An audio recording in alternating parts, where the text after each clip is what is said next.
নগরে মানুষের চাপ বাড়ছে প্রতিদিন, বাড়ছে জনঘনত্ব। এই পরিস্থিতি মোকাবেলায় প্রয়োজন অল্প জায়গায় অনেক বেশি মানুষের আবাসন।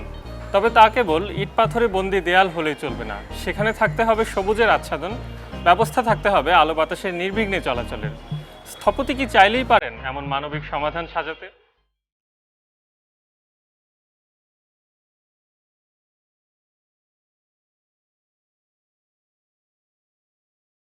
কানাডার মন্ট্রিলের সেন্ট লরেন্স নদীর তীরে অবস্থিত এই স্থাপনাটির নাম হ্যাবিটেট 67।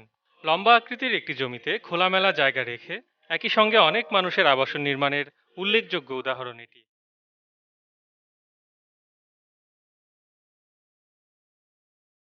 বিখ্যাত স্থপতি মোশে স্যাফদি 1967 সালে মন্ট্রিলের একটি প্রদর্শনীতে হ্যাবিটেট 67-এর নকশা উপস্থাপন করেন। 365টি প্রি ফেব্রিকেটেড মডিউলার কংক্রিটের ব্লক মিলে এই স্থাপনাটি তৈরি হয়েছে। 12 তলা বিশিষ্ট এই স্থাপনার প্রতিটি ব্লককে ধরে রাখা হয়েছে টেনশন রড এবং কেবলের মাধ্যমে সাসপেনশন সিস্টেমে।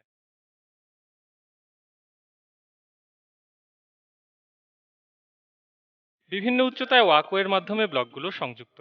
সব মিলিয়ে 158টি পরিবার সেখানে বসবাস করতে পারে। সবার ঘরের ভেতরে নির্বিঘ্নে চলাচল করে প্রাকৃতিক আলো বাতাস। এছাড়া রয়েছে বাচ্চাদের খেলার জায়গা। প্রত্যেক অ্যাপার্টমেন্টের সঙ্গে আলাদা বাগান রয়েছে, স্থাপত্যের ভাষায় যাকে বলা হয় মাল্টি লেভেল গার্ডেন টেরাস।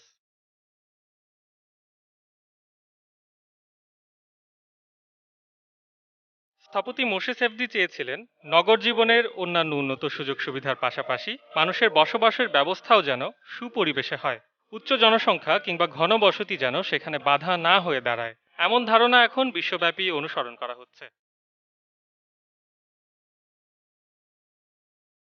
হ্যাবিটেট 67 দেখে মনে হয় আমাদের দেশের নগরের প্রেক্ষাপটে আমরা আমাদের জায়গাগুলোকে যথোপযুক্ত উপায়ে ব্যবহার করতে পারছি না। কারণ আমরা যখন প্লট ভিত্তিক উন্নয়ন করছি তখন কিন্তু প্রতিটি বিল্ডিং এক একটি বাউন্ডারি দেয়ালের ভেতর সীমাবদ্ধ হয়ে যাচ্ছে।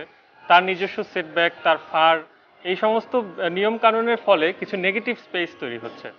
সেটি না করে যদি আমরা অনেকগুলো জমিকে একত্রিত করে কমিউনিটি হাউজিং নির্মাণ করতাম, সেখানে কিন্তু মানুষের দম ফেলার একটা জায়গা তৈরি হতো, কিছু সবুজের আচ্ছাদন তৈরি হতো, গাছপালা লাগানো যেত, বাগান তৈরি হতো এবং একসঙ্গে আরো অনেক বেশি মানুষের আবাসন নিশ্চিত করা সম্ভব হতো।